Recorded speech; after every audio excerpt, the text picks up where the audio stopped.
Ya pemirsa, untuk mengetahui lebih jauh mengenai anggaran program makan bergizi ini serta aplikasinya bagaimana kepada masyarakat nantinya, kita sudah terhubung dengan anggota Komisi 11 DPR RI Kamrus Samad melalui sambungan aplikasi Zoom. Selamat pagi Pak Kamrus Samad, Selamat pagi Mas Arif. apa kabar hari ini Pak? Alhamdulillah semoga sehat semuanya. Amin, semoga ya Pak ya.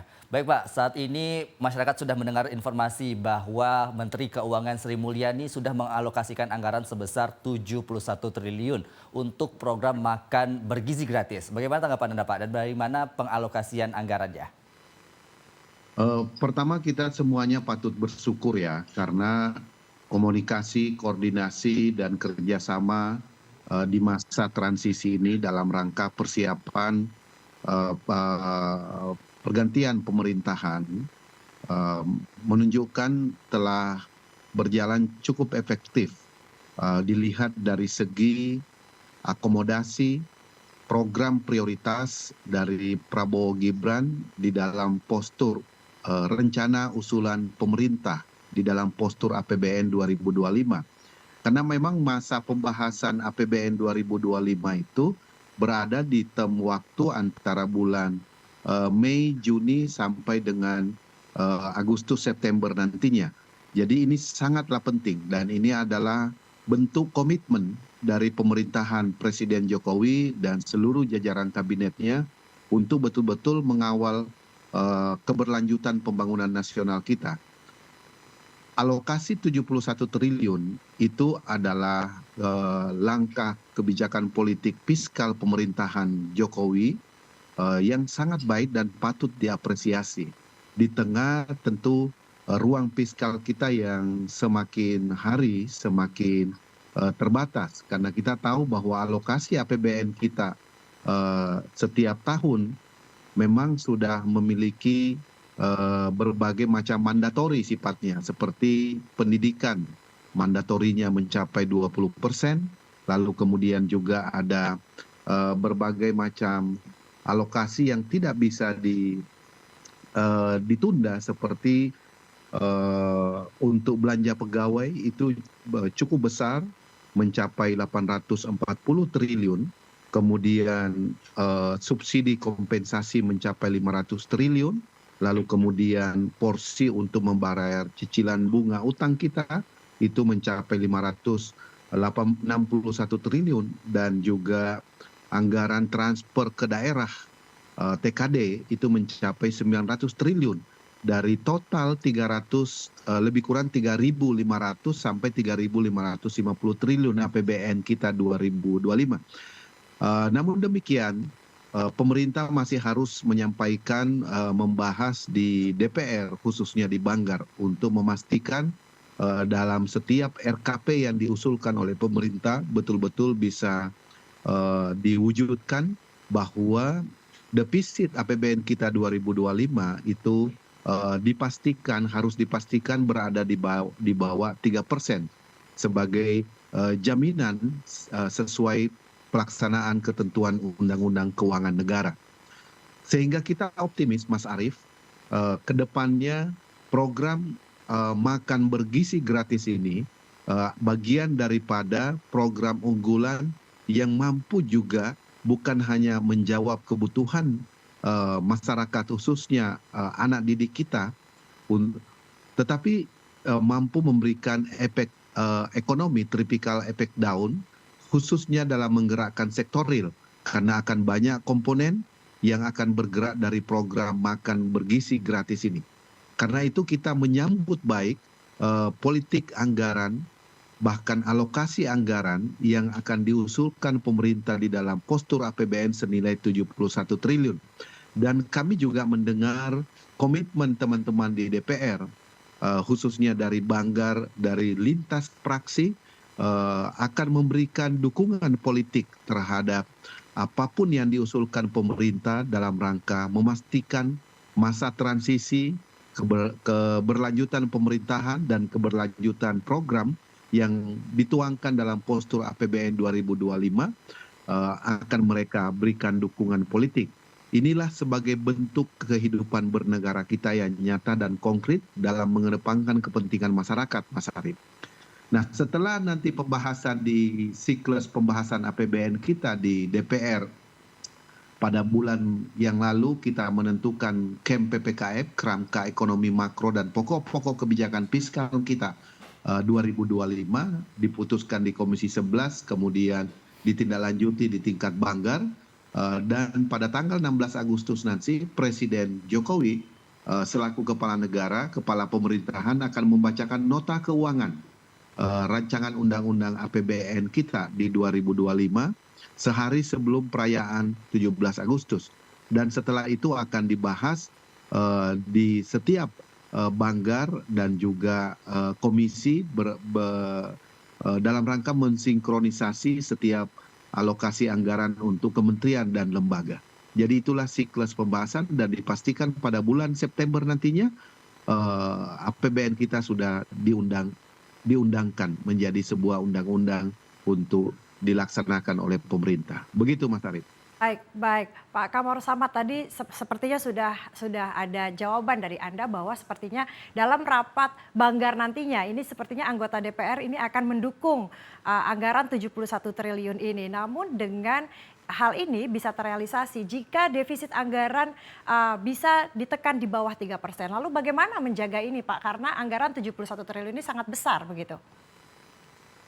Iya, sebetulnya ruang fiskal kita cukup dan saya kira tim pemerintah yang dipimpin oleh Menteri Keuangan yang kemudian melakukan sinkronisasi dengan tim sinkronisasi yang ditunjuk oleh Prabowo Gibran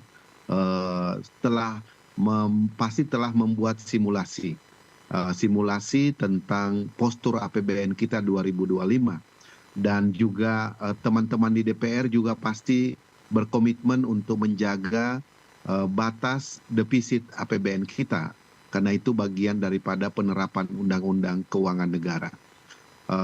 Dan dapat dipastikan bahwa defisit APBN kita itu di bawah 3% dan sudah termasuk sudah terakomodasi program strategis yang diajukan oleh Prabowo Gibran. Dan ini menunjukkan bahwa ada komitmen kita juga untuk terus meningkatkan tax ratio kita, Mbak Caca. Tax ratio kita sehingga penerimaan negara setiap tahunnya akan mengalami kenaikan dan itu diharapkan berasal dari sektor-sektor produktif termasuk dampak dari program hilirisasi yang dilakukan oleh pemerintahan Jokowi Ma'ruf pada saat ini. Sehingga pendapatan negara, penerimaan negara terus mampu memberikan kontribusi nyata kepada kebutuhan anggaran pembangunan nasional. Yang kedua, DPR saat ini sudah memiliki juga pengalaman di setiap masa, setiap tahun dalam pembahasan APBN kita, bagaimana menjaga komitmen politik dari DPR untuk memastikan bahwa defisit di bawah 3% itu adalah sebuah syarat mutlak. Dan ini juga diperlukan oleh market, oleh pasar, oleh para investor, sehingga keuangan negara kita betul-betul terkontrol.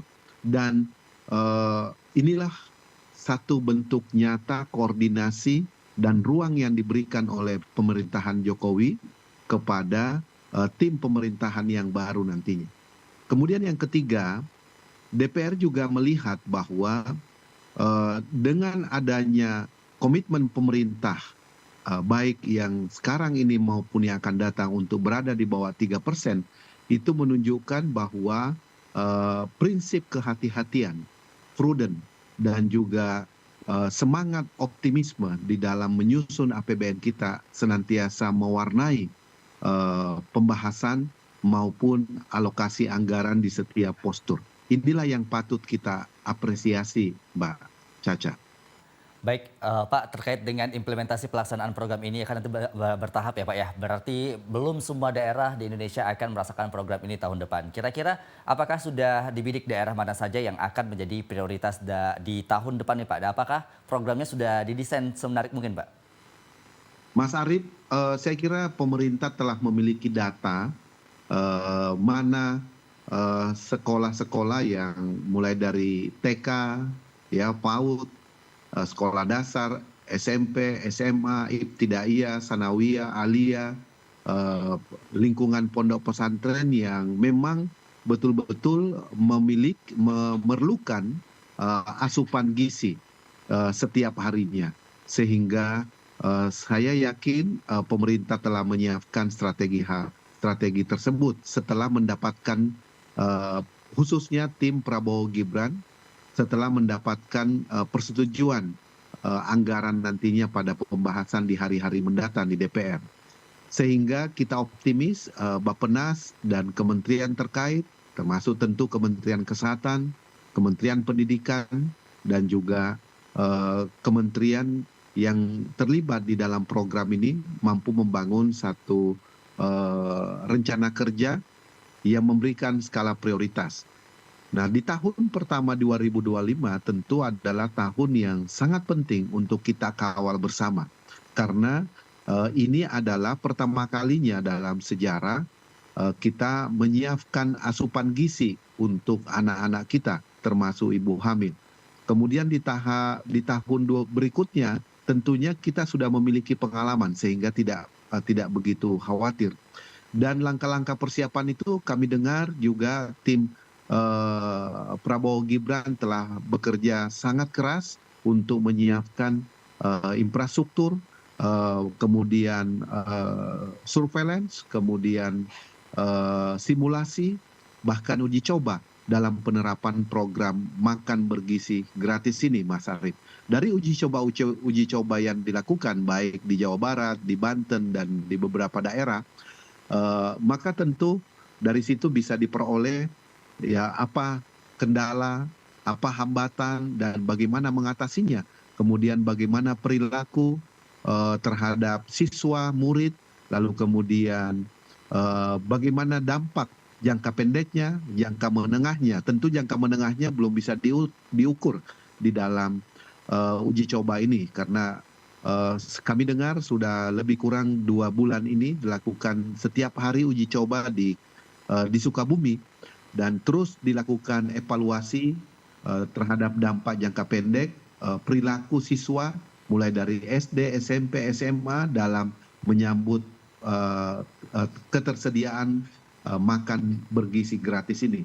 Dari pengalaman-pengalaman uji coba dan simulasi itulah kami yakin bahwa pemerintah yang akan datang semakin siap untuk memastikan produksi, distribusi, manfaat, faedah, dan dampaknya sudah dilakukan mitigasi terhadap kemungkinan tantangan dan hambatan yang muncul.